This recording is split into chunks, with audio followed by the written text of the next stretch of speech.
ఈ programme Joyce Meyer ministries partners మరియు friends ద్వారా స్పాన్సర్ చేయబడింది.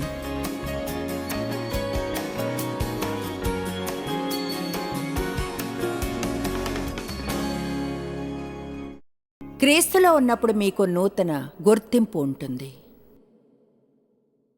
అన్నిటికంటే ముఖ్యమైనది ఏమవుతుందంటే మీరెవరన్నదే మీరు చేసేది కాదు. లోకం ఇలా అంటుంది, నువ్వేం చేస్తావు, ఏం చేస్తావు, దాన్ని ఎలా చేస్తావు, బాగా చేసావా, నువ్వేం చేయబోతున్నావు. కొన్నిసార్లు ఆశ్చర్యం వేస్తుంది, ఒకరి గురించి ఒకరు పట్టించుకుంటామా అని. పట్టించుకునేది అందరూ ఏం చేస్తున్నారన్నదే. ఈనాటి జవాబు ఏమిటంటే, ఇప్పటిదాకా ఏం చేస్తున్నా బిజీగా ఉన్నాను. ఒక ఏడాదిగా మీ విషయమే తెలియదు, నేను బిజీగా ఉన్నాను. అదేదో మన ముఖ్యత్వపు బ్యాడ్జ్లా ఉంది, బిజీగా ఉన్నాం. ఏమి చేయడం లేదు, అయినా బిజీగా ఉన్నాం. ఫలవంతంగా ఉండడం సంగతి ఏమిటి? దేవుడు బిజీగా ఉండడానికి పిలవలేదు, ఫలవంతంగా ఉండాలన్నాడు. ఎవడైనాను క్రీస్తులో గానుంటే అతడు నూతన సృష్టి. పాతవన్నీ గతించిపోయి సమస్తము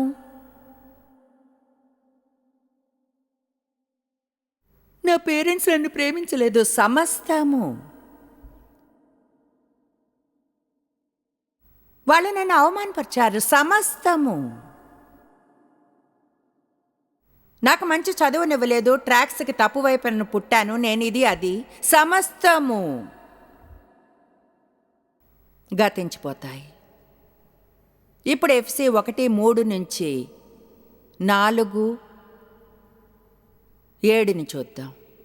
ఆయనలో క్రీస్తులో మీరు ప్రేమ కోసం ఇక వెతకనవసరం లేదు, మీరు ప్రేమించబడ్డారు.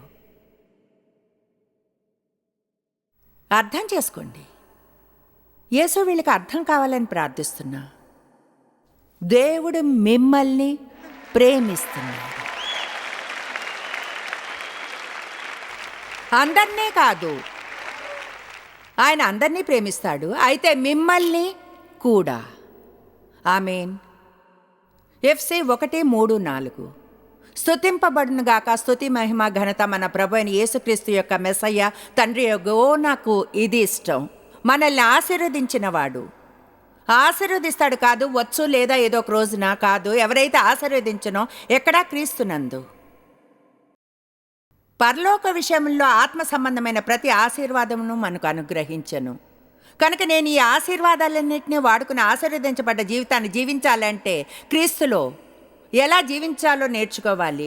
భావాల్లో కాదు, మనసులో కాదు, లోకం చెప్పే దానిలో జీవించడం కాదు, ప్రజలు చెప్పే దానిలో కాదు, కానీ క్రీస్తులో ఎలా జీవించాలో నేర్చుకోవాలి. చూడండి, నా జీవితం పైన ఉన్న దేవుని పిలుపుకి దూరంగా వెళ్ళిపోయి ఉండవచ్చు నా ఫ్రెండ్స్ అందరినీ నాతోనే ఉంచుకుని.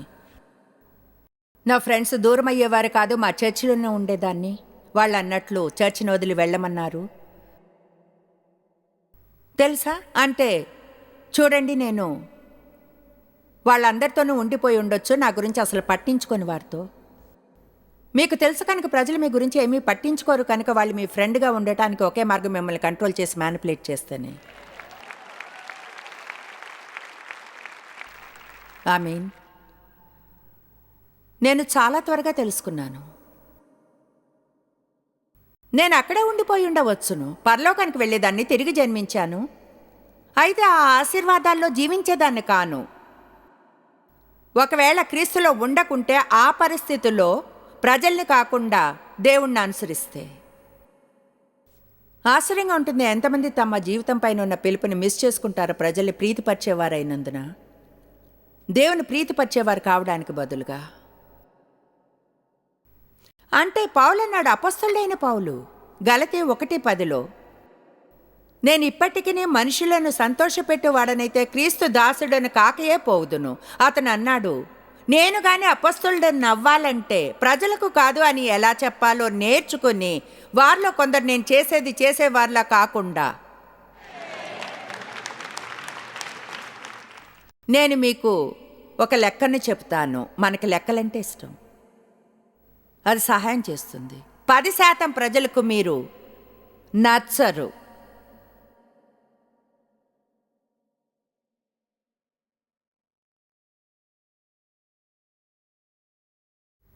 అది లెక్కల పరంగా ఉన్న నిజం. కనుక అందరినీ అన్నిసార్లు ప్రీతిపరచడానికి ప్రయత్నిస్తే మీరు చస్తారు. మీ జీవితమే పోతుంది, మీ ఆనందం, శాంతి పోతుంది. అలా అయితే మాత్రం ఏంటి? వాళ్లకు నచ్చకున్నా దేవుడు మిమ్మల్ని ప్రేమిస్తున్నాడు.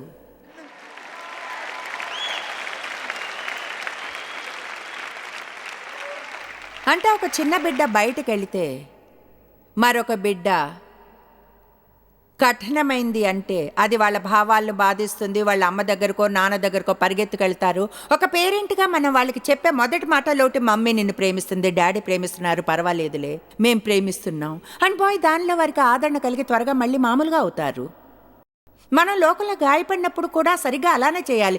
దేవుని వద్దకెళ్ళి ఇలా చెప్పనివ్వాలి, నిన్ను ప్రేమిస్తున్నాను, నిన్ను తిరస్కరించను, సృష్టించాను, నువ్వెంత అందంగా ఉన్నావు, నేను నిన్ను వదిలిపెట్టలేదు అని. ఆమేన్. నాకు అతిశయంగా ఉంటుంది. ప్రతి ఆదివారం ప్రజలు ధార్మిక కట్టడాల వద్దకు వెళ్ళినా ఓ 4-5 గతంలో 1000 సార్లు విన్న సిద్ధాంతాలని వెంట చూస్తే సిద్ధాంతాలు ముఖ్యం కాదని అనడం లేదు, ముఖ్యమే. అయితే ఒక్కసారి మంచిది దృఢమైన సిద్ధాంతాన్ని పొందాక ఎలా జీవించాలో తెలుసుకుని మీతో మీరు కలిసి ఉండడం నేర్చుకోవాలి. అలాగే ప్రజలతో, దేవునితో సంబంధాన్ని ఎలా పొందాలని, కొంచెం శాంతి సంతోషాలు ఎలా పొందాలో. కొలసారి 2:10 చెప్తుంది, ఓ నాకు అది ఇష్టం, మనం ఆయనలో సంపూర్ణలము అని. ఆయనలో నేను ఆయనలో సంపూర్ణురాలినైతే దాని అర్థం నాకు పెళ్లి కాకుండా అయినా సంపూర్ణురాలినే, పెళ్ళైనా ఎన్నడూ బిడ్డలు పుట్టుకున్నా సంపూర్ణురాలినే, నేను మరో 30 మంది పిల్లలు ఉన్న కపుల్స్తో ఉండి కూడా నాకు లేకున్నా నేను ఓకేనే. ఎందుకంటే పిల్లలు ఉంటేనే సంపూర్ణురాలిని కాదు, ఆయనలో సంపూర్ణురాలిని. నేను ఒంటరిగా ఉండి 50 ఏళ్ళు అలానే ఉన్న పెళ్ళైన వారందరితో ఉండగలను. ఒకటి, నేను నిరాశ చెంది అంతా నాపైకే తెచ్చుకోవచ్చును, ఎందుకంటే నాలో ఏదో లోపం ఉంది, దేన్నో మిస్ చేస్తున్నాను. లేదా ఇలా అనవచ్చును, నాకు పెళ్లి చేసుకోవడం అంటే ఇష్టమే, అయితే ఇప్పుడు అలా లేనైనా ఆయనలో సంపూర్ణురాలిని. కమాన్.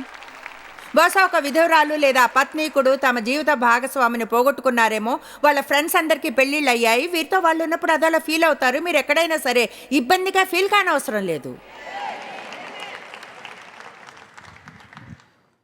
బహుశా మనం ఎవరితోనైనా ఎక్కడైనా సౌకర్యంగా ఉండగలిగేలా ఉండాలి. బీదవాడు ధనవంతునితో సౌకర్యంగా ఉండాలి. అలాగే ఒక ధనవంతుడు బీదవానితో, బాగా చదువుకునే వ్యక్తి చదువులేని వానితో ఉండగలగాలి. ఫలానా ఫలానా ఫలానా ఫలానా. ఎందుకంటే మనలో ఎవరు దానిలో దేనికి పనికి రాని వారమే. మన విలువంతా కేవలం క్రీస్తులో మనం ఎవరన్నదే. ఇప్పుడు మనం గలతీ 3:28 చూద్దాం. స్క్రీన్ మీద చూపిస్తాం.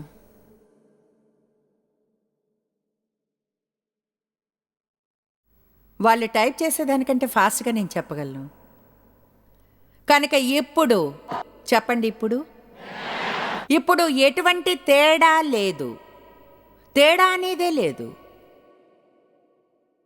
యూదుడని, గ్రీకు దేశస్థుడని, దాసుడని, స్వతంత్రుడని, లేదా స్త్రీ అని, పురుషుడని,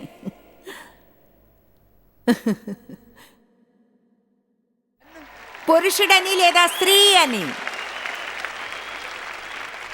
ఇప్పుడు నిజమే, చూడండి, మేల్ ఫీమేల్ అని ఉంటారు. వేర్వేరు మనుషులకు వేరువేరు పనులు ఉంటాయి. అయితే ఆయన చెప్పాలనుకునే పాయింట్ ఏమిటంటే మన విలువ, వేల అనేవి, మన హోదా, చిహ్నం అనేవి క్రీస్తులో మనం ఎవరన్నదే. బైబిల్ చెప్తుంది ఆయనలో అన్ని తేడాలు మాయమైపోతాయని. అన్ని తేడాలు మాయమైపోతాయి. నిన్న ఎవరి నుంచో ఒక ఈమెయిల్ వచ్చింది. అందులో ఏముందో తెలుసా? అంటే నేను ఈమెయిల్ని పంపితే నా పేరును వ్రాస్తాను, Joyce. Thanks Joyce, be bless Joyce. అది ఒకలా థ్యాంక్ యూ అని ఉంది. తర్వాత ఆ వ్యక్తి అతని పేరు క్రింద ఇదిగో ఇంత పెద్ద వ్యాసం ఉన్నట్లుంది. నేనెలా అంటే అదంతా ఏమిటి? సరే దాన్ని చదవడం మొదలుపెట్టాను. ఇలా ఉంది, ఫలానా దానికి డైరెక్టర్, దాని ఎల్యూమిని, ఇంకేదో దేనిదో, ఇంకేదో ఫలానా దేనిదో, ఫలానా ఫలానా దేనిదో, ఫలానాదేందో. నేను ఎలా అంటే, వావు, నేను కేవలం జాయిస్నే.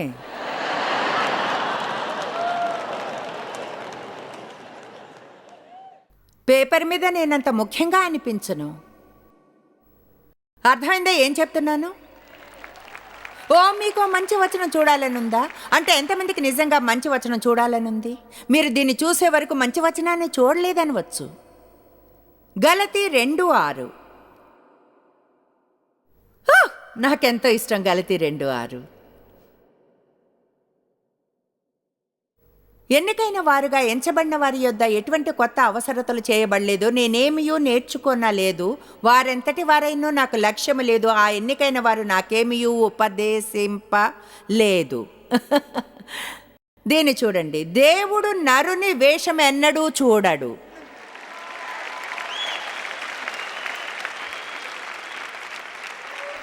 కనుక ఏమిటో తెలుసా? చూడండి, మనల్ని అలసిపోయేలా చేసుకుంటాం ఇతరులను మెప్పించడానికి. ఏమిటో చెప్పండి? దేవుడు మెచ్చుకోడు. ఆయన ఏది మెప్పిస్తుందో తెలుసా? మీరు ఒక చిన్న బిడ్డలా వచ్చి సింపుల్గా ఇలా అనడం అర్థం లేనట్లు అనిపించవచ్చును, అయితే నమ్ముతాను.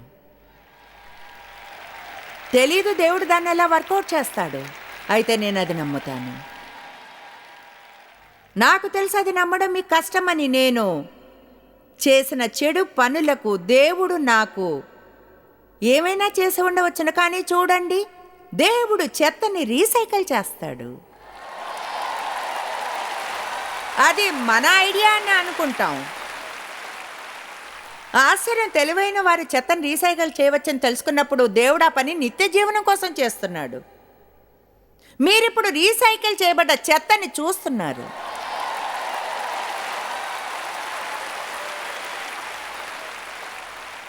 నాకు తెలీదు దేవుడు ఇది ఎలా చేశాడు, నాకు తెలీదు ఇక్కడ ఎలా నిల్చునున్నాను, నా పరిచర్య ఇంత పెద్దదెలా అయిందో తెలియదు, నాకు తెలీదు, అది ఎలా చేయాలో కూడా తెలియదు అనుకుంటా. ఖచ్చితంగా తెలుసు, గతంలోకి తిరిగి చూసి అనుకుంటాను, ఇదంతా ఎలా చేశాను. తెలుసా, పగుళ్ళున్న కుండలోంచి వెలుతురు బాగా ప్రకాశిస్తుంది.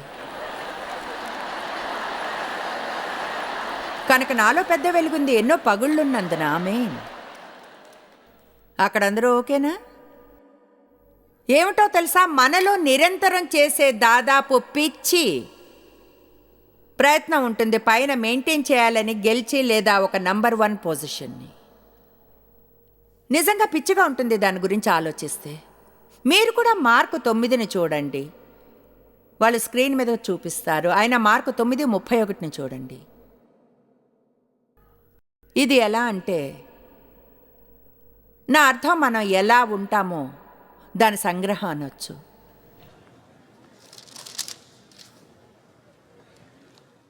ఏలయనగా ఆయన అప్పటి కోసం ఎంగేజ్ అయి ఉన్నాడు. మీరు ఈ దృశ్యాన్ని అర్థం చేసుకోవాలి. యేసు ఆయన శిష్యులకు చెప్పబోతున్నాడు రాబోయే శ్రమకరమైన మరణం మరియు జరగబోయే విషయాల గురించి. అంటే బాధాకరమైన విషయాలు, అవునా? అది ఒకలా ఎలా అంటే, నేను మీకు నా పూర్తి జీవితంలోని హీనమైన రోజును గురించి చెప్తున్నట్లు. ఏలయనగా ఆయన తన శిష్యులకు బోధించుచుండెను. ఆయన వారితో ఇట్లనెను, మనుష్య కుమారుడు మనుషుల చేతికి అప్పగింపబడుతున్నాడు, వారు ఆయన్ను చంపెదరు, చంపబడిన 3 దినములకు ఆయన లేచినని చెప్పాను. వారు ఆ మాట గ్రహింపలేదు, కానీ ఆయన్ని అడుగుటకు భయపడ్రి. అంతటా వారు కపెర్నహూమునకు వచ్చిరి. ఆయన ఇంట ఉన్నప్పుడు వారిని, మార్గంలో మీరు ఒకంతో ఒకరు దేన్ని గూర్చి వాదించుచుంట్రి అని అడిగాను. వారు ఊరకుండిరి, అయితే ఏమీ చెప్పలేదు. ఎందుకంటే మార్గమున 34వ వచనం దీన్ని అర్థం చేసుకోండి. యేసు వారితో రాబోయే ఆయన మరణం మరియు పునరుద్ధానం గురించి చెప్పబోతున్నాడు. అయితే వాళ్ళు ఆయనకి తెలిసిన ఈ సంభాషణ చేస్తున్నారు. ఆయన అన్నాడు, మార్గంలో ఉండగా మీరంతా దేని గురించి వాదించుకుంటున్నారు? వచనం చెప్తుంది వాళ్ళేమీ చెప్పలేదని, ఎందుకంటే వాళ్ళంతా కూడా వాళ్ళలో ఎవడు గొప్పవాడని ఒకంతో ఒకరు వాదించుకున్నారు కనుక.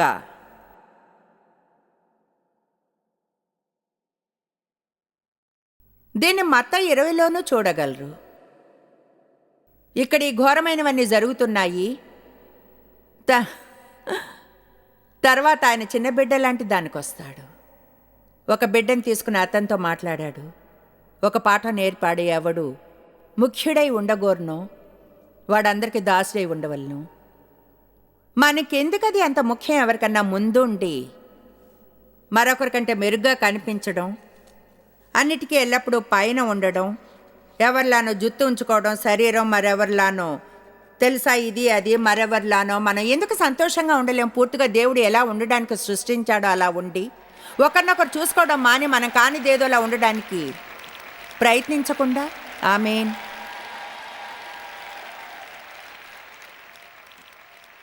చూడండి, నేను ఎంతో శ్రమ పడ్డాను. ఎంతో ఎంతో ఎంతో గతంలో ఒకసారి నేనున్న చర్చ్ ఎలీట్ సోషల్ గ్రూప్లో అంగీకరించబడ్డానికి.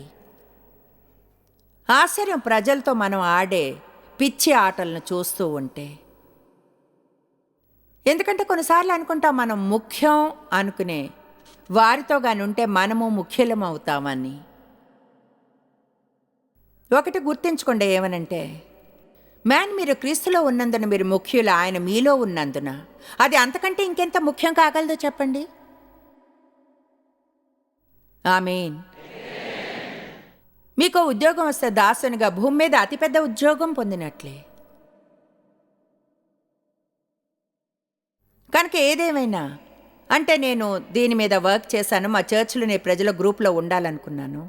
వాళ్ళు నిర్ణయం తీసుకునే గ్రూప్ కనుక సరే అందులో చేరాం. చివరికి డేవ్ తెలుసా ఎల్డర్గా అయ్యారు. Dave పట్టించుకునేవారు car. ఎల్డర్ అయినా లేకున్నా నేను అవ్వాలనుకున్నాను.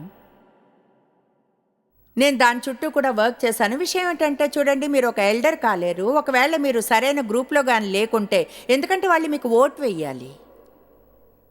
నేను అందులో ఎంత బాగా అయ్యానంటే చివరికి చర్చ్ బోర్డులో ఎలక్ట్ అయ్యాను. నేను మొట్టమొదటి ఒకే స్త్రీని ఎక్కడైనా చర్చ్ బోర్డు సీట్లో కూర్చున్నది కనుక చెప్తున్నాను. ఎలా అయితే లోపలికి మార్గం చేశానో అలానే ఇప్పుడు నేను ఈ పొజిషన్లో ఉన్నాను.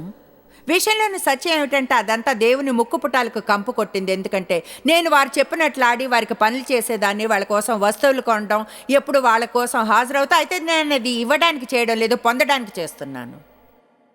అదంతా నా గురించి, నేను నేను నేను నేను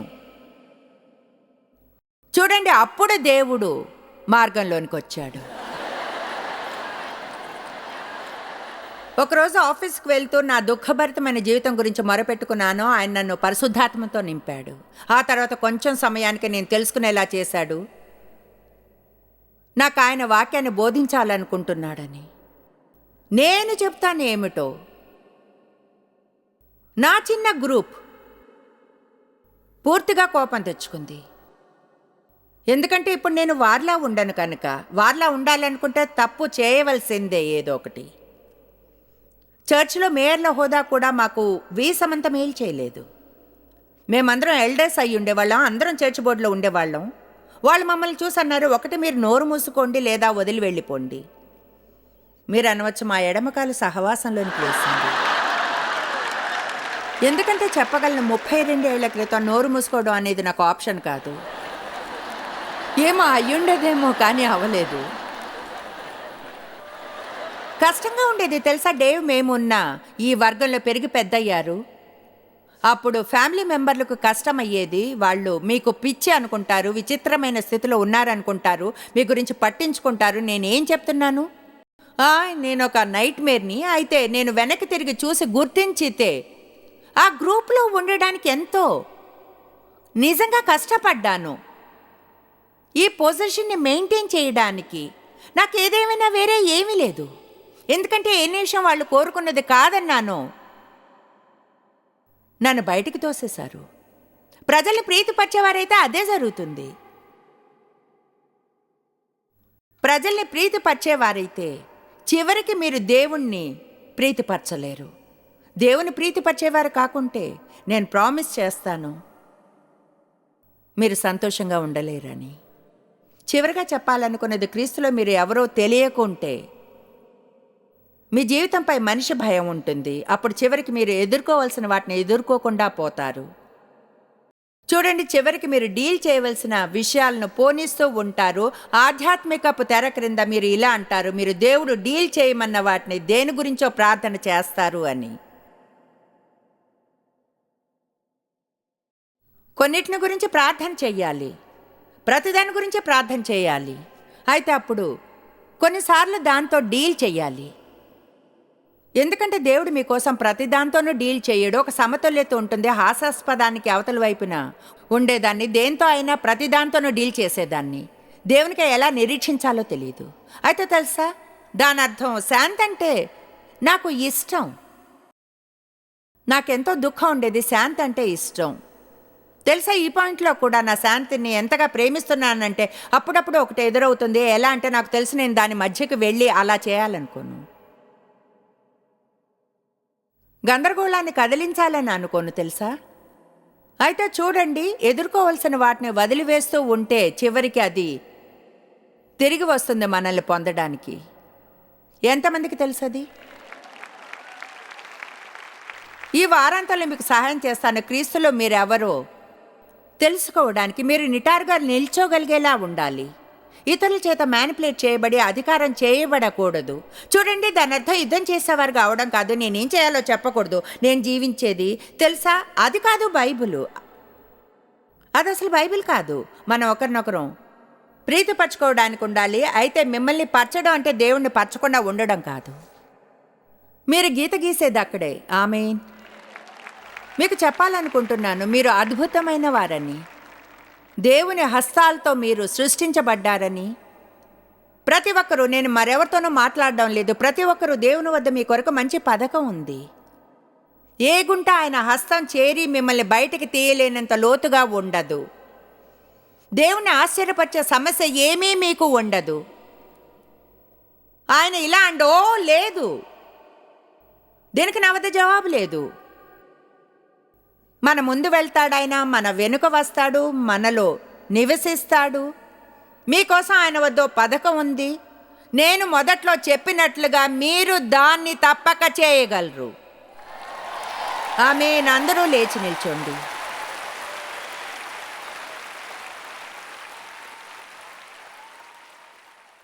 చెప్పండి, నేను క్రీస్తులో ఉన్నాను. ఆయన నన్ను ప్రేమిస్తున్నాడు. నా గురించి నేను ఉత్సాహపడుతున్నాను.